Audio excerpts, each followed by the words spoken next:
19. Time goes so fast.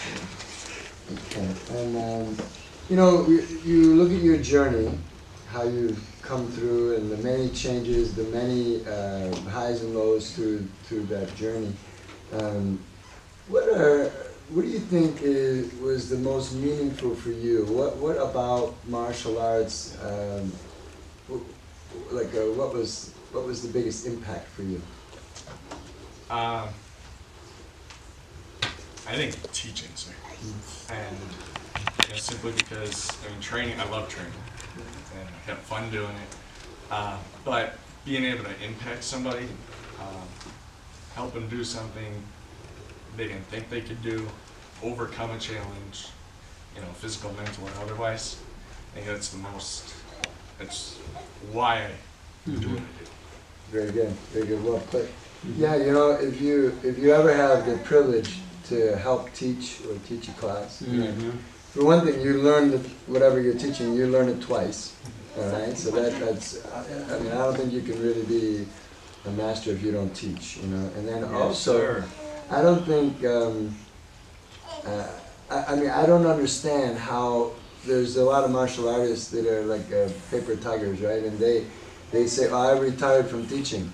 How do you retire from teaching? You don't love martial arts no more, obviously. I mean, just exactly what he said. How when you're teaching, the joy is you're connecting with the student and they're growing and you're a part of it. I mean, that's like why you get up in the morning, right? So for someone to say I'm not doing that no more, I question everything about them from the character on down. That puts a question mark in my head. But anyway, that's well put, sir. So what, you've gone through some challenges over the years. What got you through it? How do you work through it? Because I mean, students are going to be coming through and they're going to have challenges, and sometimes we set it up for a challenge because they have to grow. We only grow through adversity. So what would you tell them? How can they get through that adversity in their training?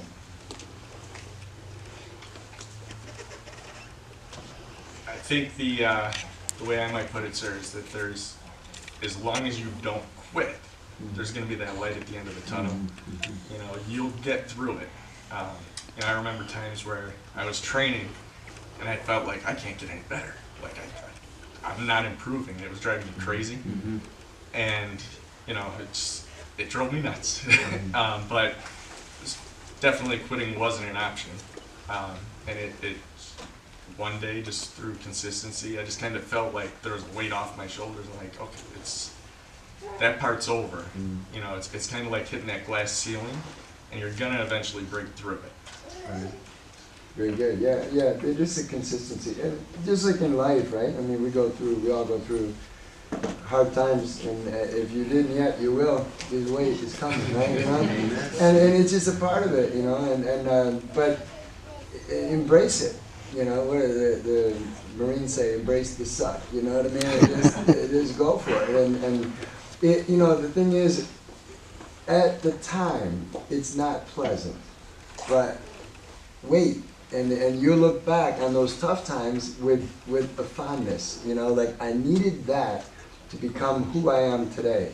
So and all of us have regrets in our life of things that we've done in our past, but the thing is, don't let that eat you. That's what made you. You know what I mean? So grow from that mistake, and like this. And we don't learn from the good times. We only learn from the bad. You notice that? Yeah. So when you're training, when you spar someone, you had a workout and it seemed easy, and the sparring, I had them. You didn't learn. That's too bad because you didn't learn nothing today. It's when you had that workout where you were dying. I didn't think I could do another push-up, and sparring, nothing went right. I couldn't even score on the guy. That day you learned a lot. You should be so happy. It's hard at the moment to think that way, but in the long run, we look back and that's what you feel.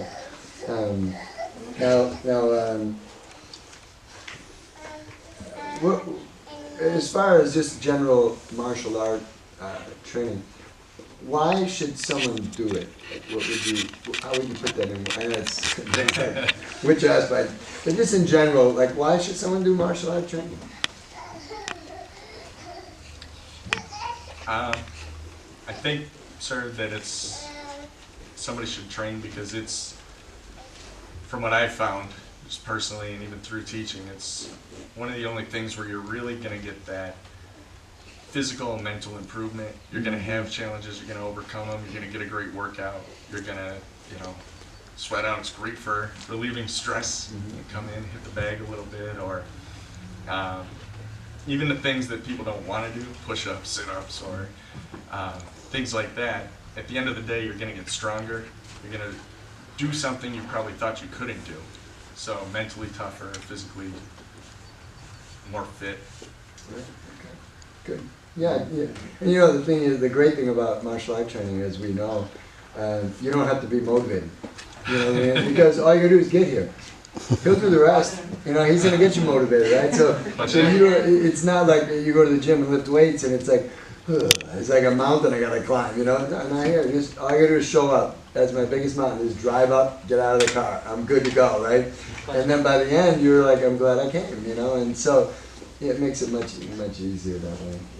Yeah. But I think the mental side, what we gain. If we could explain to people, if they could understand what you get from it, if we knew the price, none of us could afford it, because it's worth that much, you know what I mean? Priceless. So, and it's a vehicle though. It's not the end all. We're not a cult, It's like sometimes we talk because we care about it so much. It sounds like that, but it's a vehicle to improve our life, to improve other areas.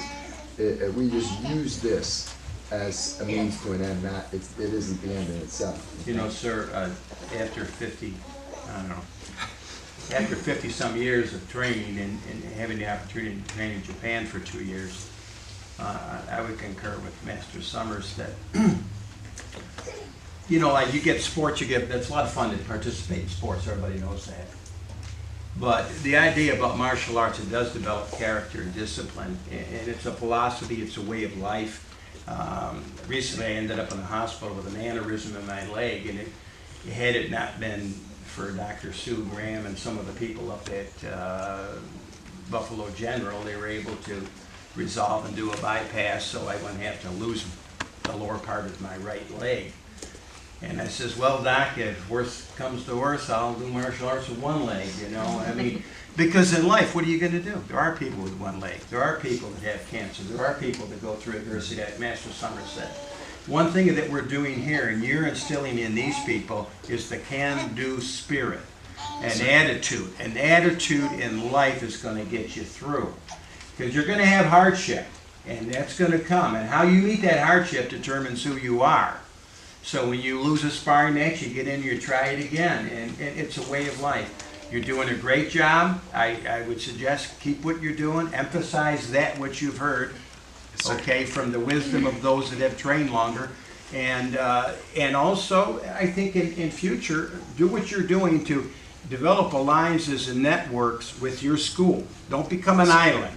No, sir. This is the problem when I was in ministry. Every little church got their own little denomination, the way they do it, and nobody else is existing. Well, we're all here. We have to acknowledge one another. And as martial artists, you guys here too, respect other schools. They may do it different than you, okay? People say, well, they did it this way. I said, well, did they do one or two things right? Then get something out of it. Quit complaining. They're good, they're training. Well, Mr. Heisner, they didn't do it like we did it. I says, because they're not us. Hello? And, okay, so we're all in the same boat. Let's paddle together and we can get to our destination. And you did a fine job. Thanks.